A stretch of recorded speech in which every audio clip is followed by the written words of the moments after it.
Hey, welcome back. Donald Miller here. So, let's get into this. All right, this is gonna be for the helpers and trying to give them some advice here.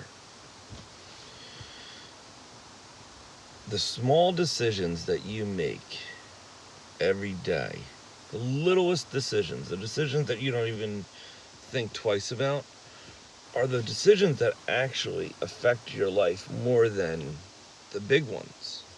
All right, and I'll go into this a little bit. So you're at home and you eat dinner, you go to bed. All right, no, not even go to bed. You eat dinner. You're after dinner. You have two options here. You can, watch TV, go to sleep. Go to sleep at a reasonable hour, or you can stay up all night. Either play video games, go out with your friends, or have friends over and you smoke and all the things that you think are fun. All right. Next day rolls around, you got to get up at 5 in the morning.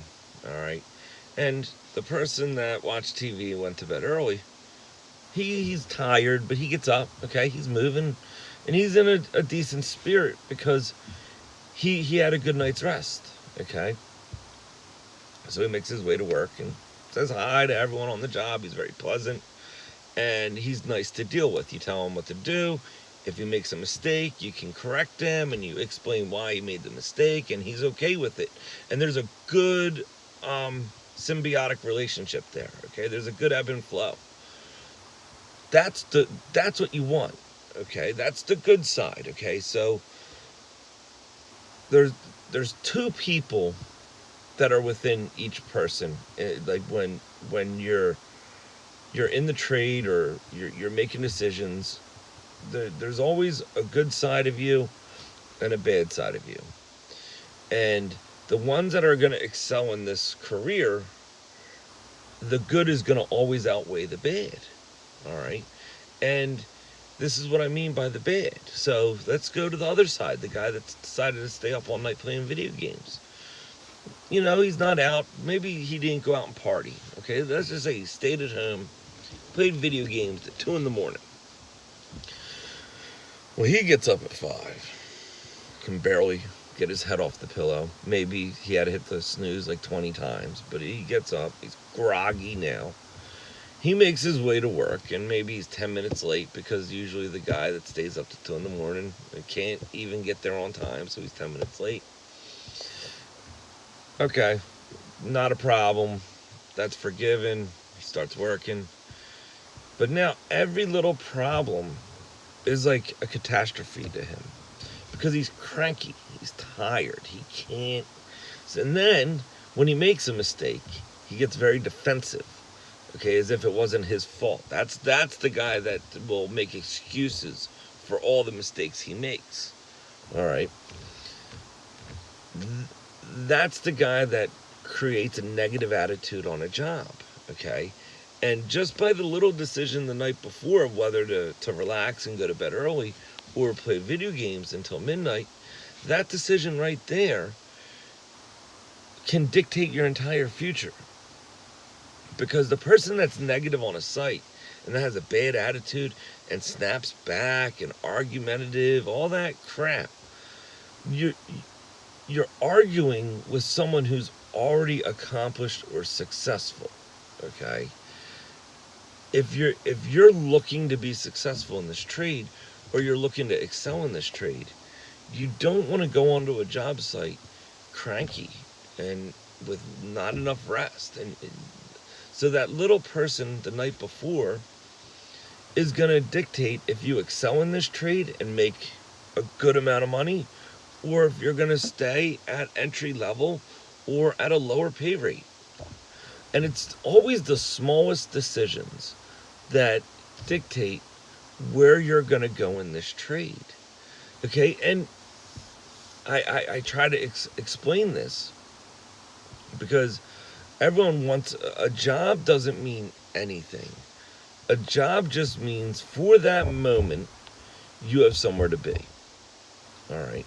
But if you're negative on a site, there's no way your supervisor wants you to make more money, okay? Because he doesn't want to promote negativity.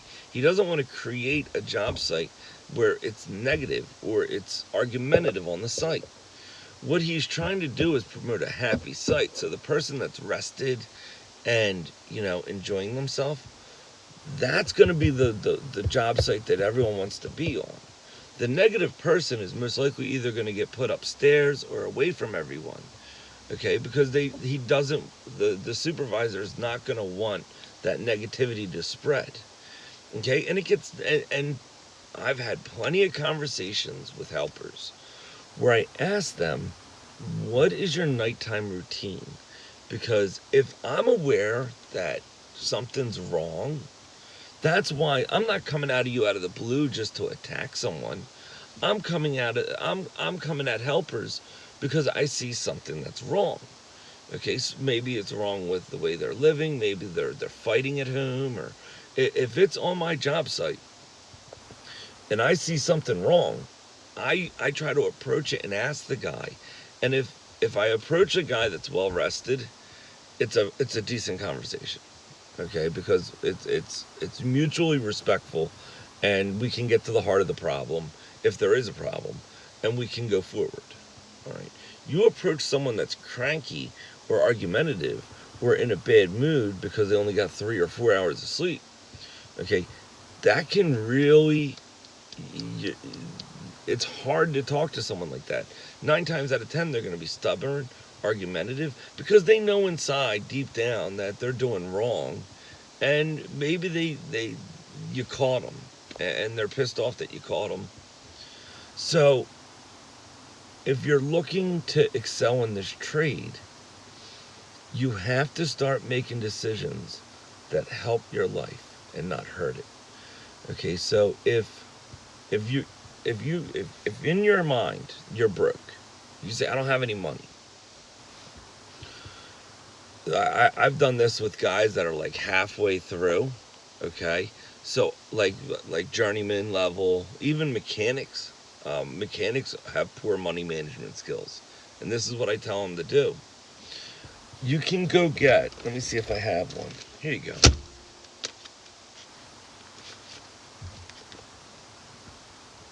Field book. Something small, all right? See? This fits right in your pocket, all right? You're going to carry this around with you for 1 month. And every single time you spend money, I don't care if it's on a Twinkie, pack of cigarettes, drink, it doesn't matter. You're going to carry it around. I don't care if it's in your back pocket, wherever it may be. But you're going to write down every single penny you spend. All right? And do it for a month. You don't have to do it a month. Usually you can catch spending habits within like a week or two. And you can see where all your money goes. All right? I did this last year with a guy, and he was spending like $200 a week at Wawa. At freaking Wawa. And his paycheck wasn't a lot. Like, we're talking about like maybe, I'm not going to get into how much he was making, but he was spending $200 a week at Wawa. So I found out that's where he was not making money. So when he was in a good mood, I sat him down and we got that 200 down to like around $50. So instead of spending $200 a week at Wawa, we could get him to the point where he would only spend $50. Now, he wouldn't be going to Wawa, okay? He would have went somewhere else, all right? But that's one example of how to go from, like, most helpers make a lot of mistakes because they haven't been shown a better way. And that's a lot of times your apprenticeship program isn't just electrical, but it's how to manage money. It's how to manage time. So we get into, what do you do after work? It goes from like, your bad habits, like, are you a car guy? Like, the apprenticeship program goes into all facets of your life. It's not just electrical. At least it wasn't for me. And when I teach guys how to become a mechanic, I can only teach them how I was taught. So my success is what I try to tell other guys, get them on the path to the success that I have.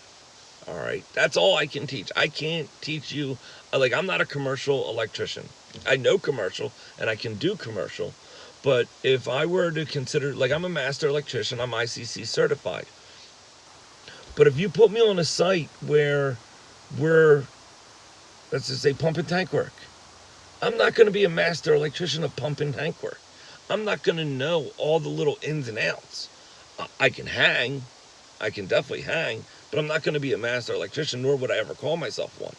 All right? I'm a master electrician of what I do. And apprentices that are underneath of me, I can only teach them what I know. All right? And that's why, like, when I talk to guys that aren't having a good time on my job, I ask them, what do you want out of this trade? If you want to be an industrial mechanic, why are you in front of my face? All right?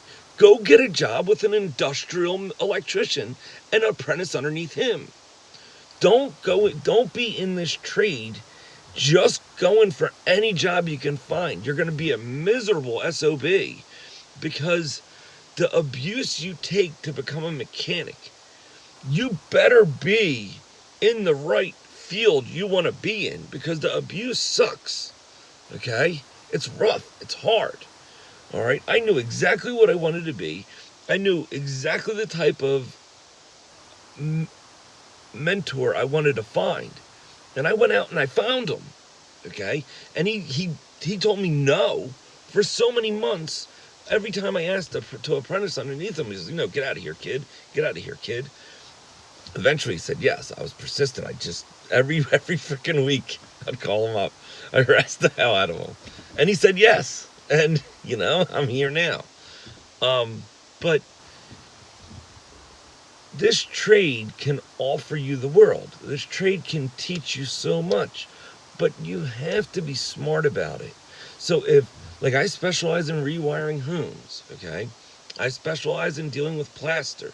I specialize in dealing with antique hardwood floors. That's what I do. So when guys apprentice underneath of me, I can teach them how to run a company. I can teach them how to fish a wall like there's no tomorrow. I can teach them about services. I can teach them anything residential, all right? If a guy wanted to be a commercial guy, I would most likely tell him to try to, I would give him a job, but I'd say, start looking for a commercial guy that you want to become. And I'll give you employment until you can find that person. But if I'm not right for you, if I can only teach what I know. So if this isn't the type of career you're looking for, that needs to be put on the table right away, especially with an apprenticeship program. Because an apprenticeship program, it's tough. You have to dedicate yourself. You can't walk through your apprenticeship program like it's easy. I'm going to let you know that right now. Do not get into this trade if you think your apprenticeship program is going to be a walk in the park. Okay? Because if it was a walk in the park, then you're going to be competing with everyone else that thinks it's a walk in the park. All right? And that needs to be said. All right? The apprenticeship program is hard so we can weed out the riffraff. Okay? That's why it's hard. Okay? Electrical is difficult. All right? We're not going to just pamper everyone so they can all figure out a way to become some type of mechanic on paper. Okay? Because that's all it is, a mechanic on paper. All right? You go through it, you do it right, and you will be on the top of the food chain. Okay? Because you put your time in. You learn from the best. You learn how to do exactly what you were told. All right? And you became a mechanic. You took on the burden of responsibility. Okay? And that's the number one thing. If you want to be a mechanic, take on the burden of responsibility. Take it on. Say, I can do this. I can rewire this house by myself. Put my name on it. Okay? My name will stand the test of time. And that's how you're going to be a good mechanic. Everything else is bullshit. Everything else. You need to know that. So the ones that want to become mechanics, realize, put your frickin' name on it. Okay, take on that responsibility, put your name on it, and stand proud of your work. Okay, and that's what I talk about, turning screws. Okay, if you want to be a good mechanic, put your name on your work, be proud of your work, stand by every single thing you do, and you'll be one of the best mechanics around within 5 years, guarantee you. All right, some of these freaking guys, they'll make excuses why they can't do. Ooh,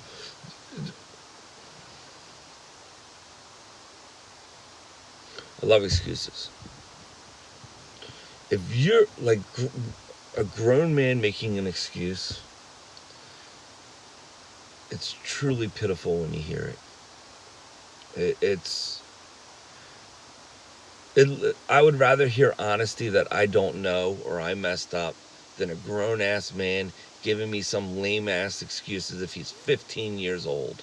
Okay, because that's in my head when I start. Dude, I can totally hear it coming.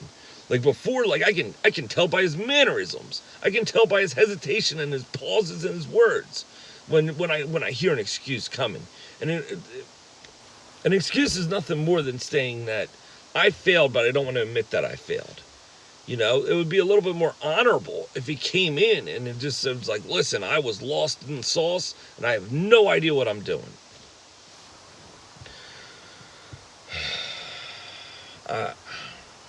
I went off a little bit there. I didn't mean to.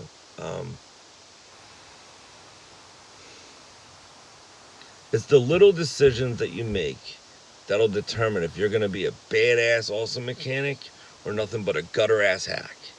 All right? It's that simple. Okay? And 9 times out of 10, it has to do with honesty. Get honest with yourself. Get honest with your mechanic. If you don't know what you're doing, tell your mechanic you don't know what you're doing, and he'll sit you down and he'll explain it to you.